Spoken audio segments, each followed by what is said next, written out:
كلنا بلا استثناء اتفرجنا على مسلسل ليزي تاون. ايوه، المسلسل اللي كنا بنفضل سهرانين لحد 6 الصبح عشان نتفرج عليه. بس النهارده هنتكلم عن الجانب المظلم اللي ورا البلده البريئه دي. نظريات هتخليك اصلا تشك ان ده الكرتون ده كان كرتون للاطفال. يلا بينا. بس قبل ما نخش في النظريات المجنونه لازم نفهم الاول ليزي تاون اتعمل ازاي ومين اصلا اللي جاب الفكره المجنونه دي. القصه بدات في 1991 في ايسلندا. كان في راجل اسمه ماجنوس شيفنج. الراجل ده مش راجل عادي، لا ده كان بطل جمباز في ايسلندا ورياضي محترف. لا وكمان ده كان رجل اعمال كبير. ماجنوس كان قاعد بيبص على الاطفال اللي في ايسلندا ولاحظ عليهم حاجه: الاطفال كسالى جدا، قاعدين قدام التلفزيون ليل ونهار بياكلوا ما بيتحركوش. دول مش الاطفال يعني، دول انا عادي. فقال لنفسه لازم اعمل حاجه، لازم احرك الاطفال دول ما يفضلوش قاعدين كده. بدل ما يعمل اعلانات ممله او كتيبات صحيه محدش هيقراها اصلا، قرر ان هو يعمل مسرحيه. سنه 1991 عمل مسرحيه اسمها بالعربي يلا بينا يا ليزي تاون او يلا نتحرك يا كسلانين. المسرحيه كانت عن البطل الرياضي اسمه ايترو فريم. طبعا الاسم ده كان صعب جدا، عشان كده بعدين غيروه وخلوه سبورتكس، وكان بيحارب الكسل في البلده الصغيره دي. والمسرحيه نجحت نجاح رهيب في ايسلندا، الاطفال حبوها والاهالي كمان، لا وكمان ده الحكومه دعمتها. ماجنوس قال طب ليه نوقف لحد هنا بالمسرحيات بس؟ وبدا يفكر يوسع الفكره، عمل كتب، عمل العاب، عمل برامج تلفزيونيه عن نفس الشخصيه. بس الحلم الكبير ليه كان هو التلفزيون. سنه 2004 بعد سنين من التخطيط والانتاج الضخم، ليزي تاون نزل على شاشه التلفزيون اخيرا. والانتاج ده كان جامد جدا، لان المسلسل كان مزيج ما بين ممثلين حقيقيين ودمى، وفي شخصيات بالسي جي اي، ودي حاجه غاليه جدا يعني، برسوم متحركه بالكمبيوتر وديكورات ضخمه وملونه بشكل مجنون. كل حاجه في ليزي داون كانت مبالغ فيها، الالوان مبالغ فيها، الديكورات مبالغ فيها، حتى الشخصيات كانت مبالغ فيها. بس ده بالظبط اللي كان سر نجاحه. المسلسل كان مختلف عن اي حاجه تانية. المسلسل كان بيجمع ما بين الشخصيات الحقيقيه وما بين الدمى، وده اللي خلاه يبقى مختلف عن الباقي، خلاه ينجح نجاح رهيب حرفيا. والمسلسل نجح مش بس في ايسلندا، لا ده كمان راح امريكا واوروبا والشرق الاوسط وحتى في اسيا. اترجم لاكتر من 15 لغه واتعرض في اكتر من 100 دوله، والحمد لله ان مصر كانت منهم وشاهدنا العظمه دي. ماجنوس حقق حلمه اخيرا وعمل مسلسل عالمي بيشجع الاطفال على الحركه والاكل. بس زي ما هنشوف المسلسل ده كان فيه اكتر من كده بكتير، فيها رسائل وفي نظريات وفي اسرار. وتعالوا نخش في القصه نفسها. طب ايه بالظبط اللي كان بيحصل في ليزي تاون؟ يعني انت ما حضرتهوش للاسف، يعني اتمنى ان انت تروح تشوفه لو انت ما حضرتوش، لان طفولتك كلها ضاعت. الملخص المسلسل السريع: في مكان ما في بلده صغيره اسمها ليزي تاون، الاسم حرفيا بلده الكسالى او بلده الكسلانين، يعني الاسم موضح نفسه. عايش فيها اطفال. زيجي طفل الصغير اللي مهووس بالحلويات وشكله دايما زي ما يكون في نوبه سكر. بيكسل النيرد اللي قاعد على طول على الكمبيوتر 24 ساعة في ال 24 ساعة ومش شايف الدنيا غير من شاشة الكمبيوتر. وصراحة يا جدعان كنت وانا صغير بحسب شعره مانجا الصراحة، يعني كنت عمال اقول ازاي شعره مانجا، يعني كنت طفل غبي قوي. بعدين عندنا ستينجي الطفل الاناني، وده كان غني جدا، كنت بكرهه قوي بالذات لما ما يرضاش يساعدهم. وتريكسي البنت المشاغبة اللي دايما بتحب تعمل مقالب. الاطفال دول كانوا عايشين حياة كسلانة جدا، مش بيلعبوا بره، مش بيتحركوا، قاعدين ليل ونهار قدام العاب الفيديو وياكلوا، ما بيعملوش اي حاجة في حياتهم غير كده. البلدة كانت نفسها هادية ميتة تقريبا، مفيش حركة، مفيش نشاط، مفيش أي حاجة، لحد ما ستيفاني وصلت. ستيفاني البنت اللي لابسة لبس بامبي من أول شعرها لحد رجليها، ومش كنت بكره لبسها ده أوي وأنا صغير الصراحة. البنت دي كان عندها طاقة كبيرة جدا. ستيفاني جت تسكن في ليزي تاون عند عمها ميلفورد مانسون اللي هو العمدة ده طيب ولطيف جدا، بس بلا فايدة، يعني كأنه خيال مآتة حرفيا، ما بيعملش أي حاجة. يعني في جريمة في البلد مطنش، حد اتسرق مطنش، ملوش أي تلاتين لازمة، يعني نموذج للشخص اللي في منصب ملوش لازمة فيه. وكمان في بيزي اللي هي المساعدة بتاعته، بس برضه ملهاش أي تلاتين لازمة، قاعدة وخلاص. ستيفاني أول ما وصلت اتحمست جدا، قالت يلا نلعب يلا نتحرك.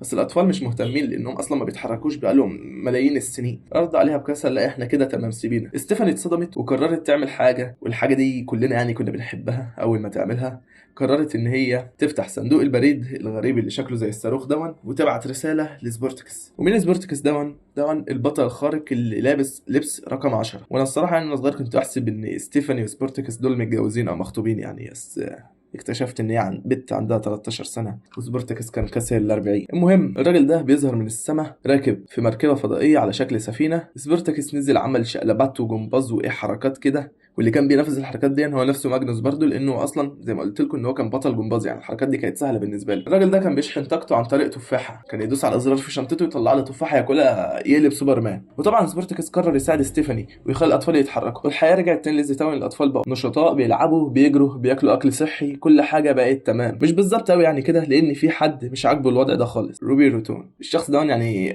عارف ان مفيش حد كان بيحبه وهو صغير، بس المهم الراجل ده عايش تحت الارض في مخبأ سري. وايه شغله روبي دون يخلي الناس كسلانين. بس ليه بيعمل كده؟ هو ماله اصلا؟ هو كسبان ايه لما الاطفال يقعدوا وما يتحركوش؟ ده السؤال الغريب اللي في القصه، هنرجع له بعدين في النظريات. المهم كل حلقه روبي روتون كان بيعمل خطه شريره جدا. مره يتنكر في لبس دكتور ويقول للاطفال الرياضه وحشه، مره يلبس لبس ديناصور ويخوف الاطفال ويقعدهم في بيوتهم، مرة يسرق معدات سبورتكس، وكده كل ده علشان يخلي الأطفال يقعدوا في البيت. طب كان سابهم في حالهم وخلاص. بس طبعا في آخر كل حلقة سبورتكس كان بيكشف الخطة وروبي روتون كان بيخسر ويكشف للأطفال إن ده كله كان مقلب. إزاي بقى واحدة عندها 13 سنة مش عارفة إن ده روبي روتون؟ يعني الراجل باين جدا. يعني أنا كنت ببقى واخد بالي وأنا عندي أجي 6 سنين. بس المهم يعني هما كانوا عيال دمج شكلهم في البلدة دي، ما كانوش بياخدوا بالهم، وسبورتكس هو اللي كان بيكشفه. روبي بيخسر وبيزعل وبيرجع مخبأه تاني ويخطط خطة جديدة، والأطفال بيتعلموا درس عن الأكل الصحي والنظافة والتعاون، إن هم ما يخافوش من حاجة.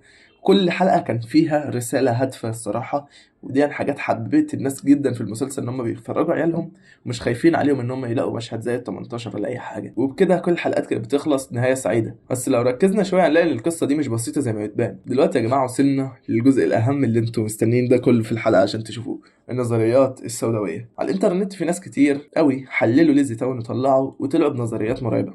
نظريات بتقول ان المسلسل ده مش للاطفال اصلا، وان فيه رسائل مخفيه معناها عميق وحقائق مظلمه. هتكلم النهارده عن اشهر 3 نظريات اتشهروا في النت. بس قبل ما نبدا في النظريات تنساش تعمل سبسكرايب، لان ده هيساعدنا جدا ان احنا ننزل لكم حلقات اكتر. النظريه الاولى والاكثر انتشار واللي الناس مصدقاها اكتر بتقول ان ليزي تاون مش حقيقيه اصلا. كل اللي بيحصل ده في دماغ ستيفاني. تخيل معايا القصه من اول وجديد. بنت صغيره عندها 10 12 سنه، اهلها لسبب ما مش واضح مش ساكنين معاها وودوها تسكن عند عمها. مش عارفين اهلها فين اصلا، مش عارفين ليه سابوها، ومش عارفين حتى اذا كانوا لسه عايشين ولا لا. ستيفاني وصلت للبلده غريبه، ما عندهاش صحاب، محدش بيكلمها، وهي وحيده من ساعه ما وصلت. النظريه بتقول ان ستيفاني اخترعت ليزي تاون كلها في دماغها، كل الشخصيات، كل حاجه في مخيلتها. سبورتاكس البطل الخيالي اللي كل طفل عايز يكون زيه، الراجل المثالي اللي دايما يحميها وينقذها من الأشرار ويحسسها إن هي مهمة. روبي روتون الشر اللي هي خايفة منه، ممكن يكون بيمثل شخص حقيقي في حياتها، أو ممكن مجرد مخاوف داخلية. والأطفال الصحاب اللي هي محتاجاهم ومش لاقيهم في الحقيقة. كل واحد فيهم بيمثل جانب من شخصيتها. زيجي الطفل اللي عايز يلعب بس، بيكسل الجانب الذكي المنعزل، ستينجي الأناني والخوف من المشاركة مع الآخرين، تريكسي الجانب المشاكس ليها. وده يفسر حاجة غريبة جدا في المسلسل. أولا ليه الألوان مبالغ فيها جدا مش طبيعية، لأن في خيال طفلة والأطفال بيتخيلوا الدنيا بألوان زاهية جدا. ثانيا ليه الفيزياء في ليزي تاون أصلا مش منطقية. سبورتكس بيطير بيعمل حركات مستحيلة وبياكل تفاح يبقى عنده قوة خارقة، لأنها خيال مش واقعية. وعارف دلوقتي اللي هيقول لي مش أنت قلت إن هو كان بيعمل الحركات دي كلها في الحقيقة؟ أقول لك أيوه فعلا، بس بالنسبة لشخص طبيعي لا طبعا، حتى لو كان رياضي، لكن ده عشان كان بطل جمباز. تالت حاجة، فين باقي البلد؟ فين باقي الناس؟ فين المدارس؟ فين الشغل؟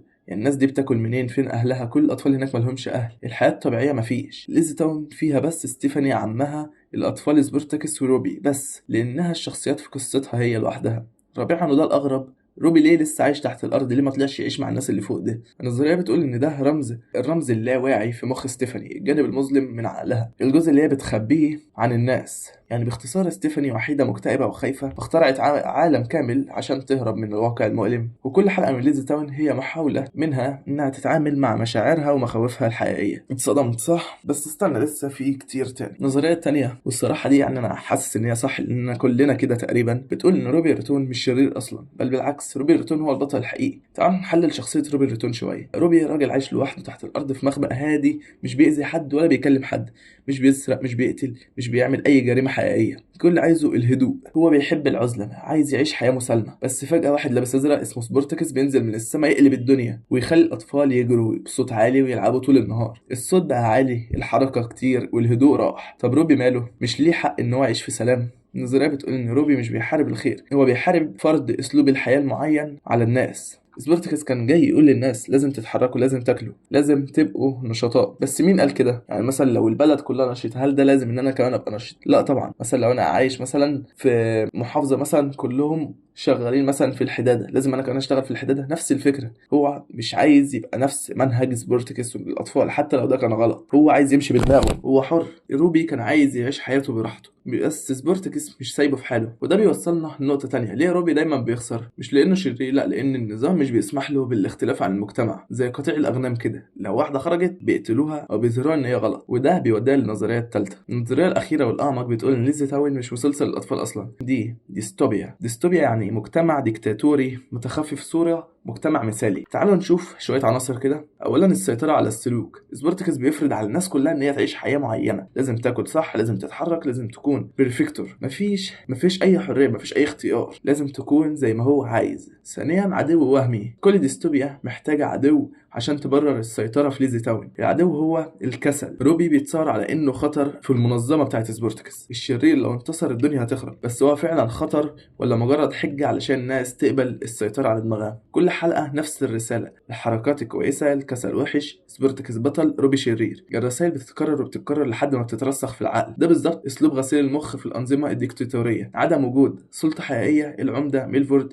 ضعيف جدا وبلا فايدة، مش عارف يعمل حاجة قدام الديكتاتورية اللي قدامه. يعني الحكومة الرسمية أصلا ديكور ملهاش أي 30 لازمة، والسلطة الحقيقية في إيد سبورتكس، الراجل اللي جه من بره البلاد كلها أصلا علشان يستولى عليها. خامسا ليزي تاون معزولة عن كل مكان في العالم، مفيش اتصال بالخارج، مفيش ناس تانية، المجتمع مقفل على نفسه بالظبط زي كوريا الشمالية كده أو أي نظام استبدادي. سادسا العقاب الفوري، أي حد يحاول يخالف النظام بيتعاقب، زي روبرتون كده لما يحاول يعيش حياة بسيطة وإن هو يقعد في الملجأ بتاعه والبيت بتاعه دون براحته من غير دوشة، لا يبقى غلط.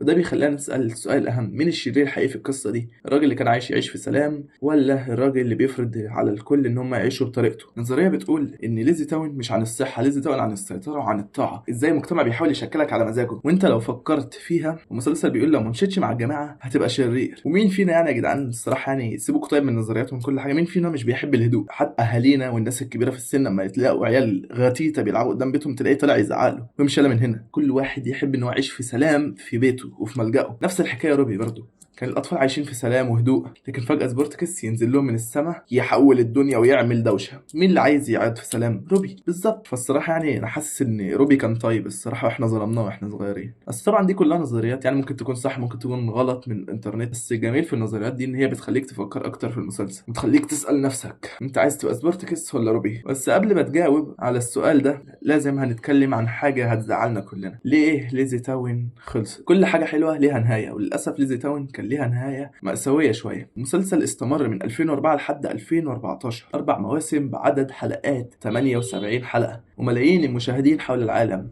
بس في 2014 الموسم الرابع خلص ومفيش تجديد. ليه؟ إيه اللي حصل؟ السبب الاول التكلفه، كل حلقه كانت بتتكلف من ديكورات لممثلين لدمى لموسيقى، والموسيقى اصلا المسلسل كان معتمد على الاغاني، وتكلفه الحلقه الواحده كانت بتوصل لمليون دولار. يعني 78 حلقه يعني 78 مليون دولار حرفيا. مين شركه انتاج اللي معاها كميه الفلوس دي ان هي تدفعها؟ ومع الوقت الشركه المنتجه بدات تحس ان المسلسل مش مربح بنفس الدرجه، الاطفال اللي كانوا بيتفرجوا كبروا والجيل الجديد مش مهتم بالحاجات دي. يعني بالظبط نفس المشكله المسلسل كان بيحاول يحلها، رجعت تاني، الاطفال رجعوا للشاشات وسابوا سبورتاكس والرياضه. السبب التاني ماجنوس شيفينج نفسه، المؤلف والممثل اللي بيلعب دور سبورتكس، تعب. الراجل كان عنده 50 سنه وقت الموسم الرابع، هو لسه بيعمل شقلبات وحركات وجمباز وكل حلقه جسمه بدا يتعب. يعني الراجل ليه حق الصراحه، والانتاج بقى اصعب بكتير، فقرر ان هو يوقف. بس ده ما كانش السبب الاساسي، السبب الحقيقي اللي خلى المسلسل يموت فعلا كان وفاة روبي ريتون.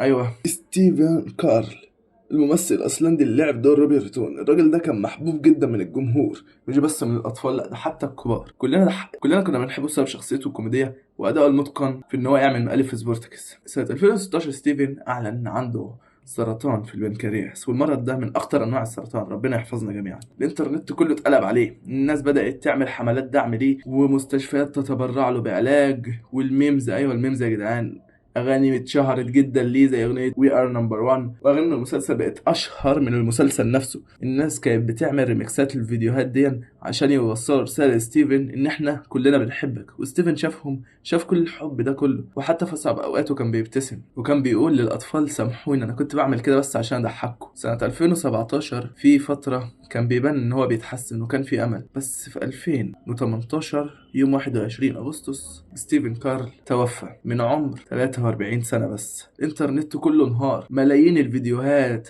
وكلمات حب من ملايين الناس حول العالم. ماجنس شيفينج نفسه قال عنه العالم خسر واحد من ألمع نجومه. بعد وفاته محدش قدر يتخيل ليزي تاون من غير روبي. المسلسل مات معاه حرفيا، وكده ليزي تاون بقت ذكرى جميلة كلنا كنا حبيناها في يوم من الأيام. زي ما بنقول الأبطال بيعيشوا الأبد، وستيفن وروبي وستيفن عايش في قلوبنا لحد دلوقتي. وفي النهاية يا جماعة، بعد كل النظريات وكل التحليل الجميل اللي احنا شفناه دون، ايه أفضل حلقة شفتها ليزي تاون؟ قول لنا في التعليقات. وبس كده، اكتبوا لنا لو حابين نعمل عن حاجة تانية أو نظريات تانية أو كرتون كنا بنحبه واحنا صغيرين. بس كده، مع السلامة.